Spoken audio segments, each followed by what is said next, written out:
my colleagues and I remain squarely focused on achieving our dual mandate goals of maximum employment and stable prices for the benefit of the American people. Although some important federal government data have been delayed due to the shutdown, the public and private sector data that have remained available suggests that the outlook for employment and inflation has not changed much since our meeting in September.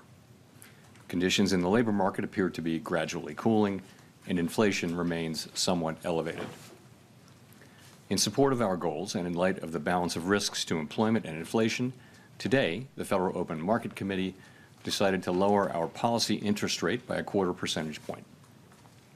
We also decided to conclude the reduction of our aggregate securities holdings as of December 1. I will have more to say about monetary policy after briefly reviewing economic developments. Available indicators suggest that economic activity has been expanding at a moderate pace. GDP rose at a 1.6% pace in the first half of the year, down from 2.4% last year.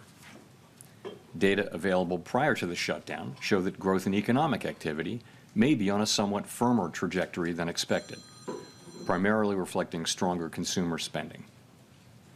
Business investment in equipment and intangibles has continued to expand, while activity in the housing sector remains weak.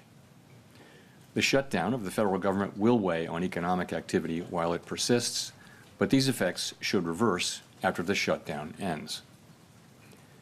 In the labor market, the unemployment rate remained relatively low through August. Job gains have slowed significantly since earlier in the year. A good part of the slowing likely reflects a decline in the growth of the labor force due to lower immigration and labor force participation, though labor demand has clearly softened as well. Although official employment data for September are delayed, available evidence suggests that both layoffs and hiring remain low, and that both households' perceptions of job availability and firms' perceptions of hiring difficulty continue to decline. In this less dynamic and somewhat softer labor market, the downside risks to employment appear to have risen in recent months. Inflation has eased significantly from its highs in mid-2022, but remains somewhat elevated relative to our 2% longer-run goal. Estimates based on the Consumer Price Index suggest that total PCE prices rose 2.8% over the 12 months ending in September, and that, excluding the volatile food and energy categories, core PCE prices rose 2.8% as well. These readings are higher than earlier in the year as inflation for goods has picked up. In contrast, disinflation appears to be continuing for services. Near-term measures of inflation expectations have moved up on balance over the course of this year on news about tariffs, as reflected in both market and survey-based measures. Beyond the next year or two or so, however, most measures of longer-term expectations remain consistent with our 2% inflation goal.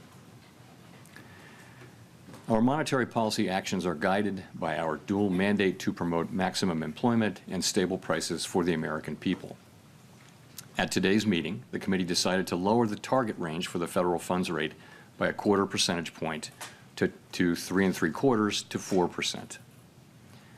Higher tariffs are pushing up prices in some categories of goods, resulting in higher overall inflation. A reasonable base case is that the effects on inflation will be relatively short-lived, a one-time shift in the price level. But it is also possible that the inflationary effects could instead be more persistent, and that is a risk to be assessed and managed. Our obligation is to ensure that a one-time increase in the price level does not become an ongoing inflation problem.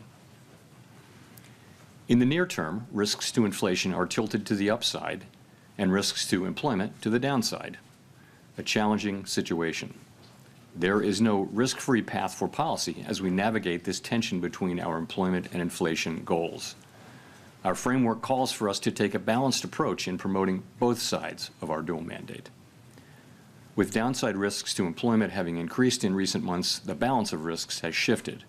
Accordingly, we judged it appropriate at this meeting to take another step toward a more neutral policy stance.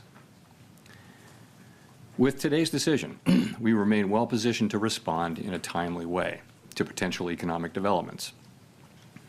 We will continue to determine the appropriate stance of monetary policy based on the incoming data, the evolving outlook, and the balance of risks. We continue to face two-sided risks. In the committee's discussions at this meeting, there were strongly differing views about how to proceed in December. A further reduction in the policy rate at the December meeting is not a foregone conclusion. Far from it. Policy is not on a preset course. At today's meeting, the committee also decided to conclude the reduction of our aggregate securities holdings as of December 1. Our long-stated plan has been to stop balance sheet runoff when reserves are somewhat above the level we judge consistent with ample reserve conditions. Signs have clearly emerged that we have reached that standard. In money markets, repo rates have moved up relative to our administered rates, and we have seen more notable pressures on selected dates, along with more use of our standing repo facility. In addition, the effective federal funds rate has begun to move up relative to the rate of interest on reserve balances. These developments are what we expected to see as the size of our balance sheet declined and warrant today's decision to cease runoff. Over the 3.5 years that we've been shrinking our balance sheet, our securities holdings have declined by $2.2 trillion. As a share of nominal GDP, our balance sheet has fallen from 35% to about 21%. In December, we'll enter the next phase of our normalization plans by holding the size of our balance sheet steady for a time, while reserve balances continue to move gradually lower as other non-reserve liabilities, such as currency, keep growing. We will continue to allow agency securities to run off our balance sheet and will reinvest the proceeds from those securities in Treasury bills, furthering progress toward a portfolio consisting primarily of Treasury securities. This reinvestment strategy will also help move the weighted average maturity of our portfolio closer to that of the outstanding stock of Treasury securities, thus furthering the normalization of the composition of our balance sheet. The Fed has been assigned two goals for monetary policy: maximum employment and stable prices. We remain committed to supporting our maximum employment, bringing our inflation sustainably to our 2% goal, and keeping longer-term inflation expectations well anchored. Our success in delivering on these goals matters to all Americans. We understand that our actions affect communities, families, and businesses across the country. Everything we do is in service to our public mission.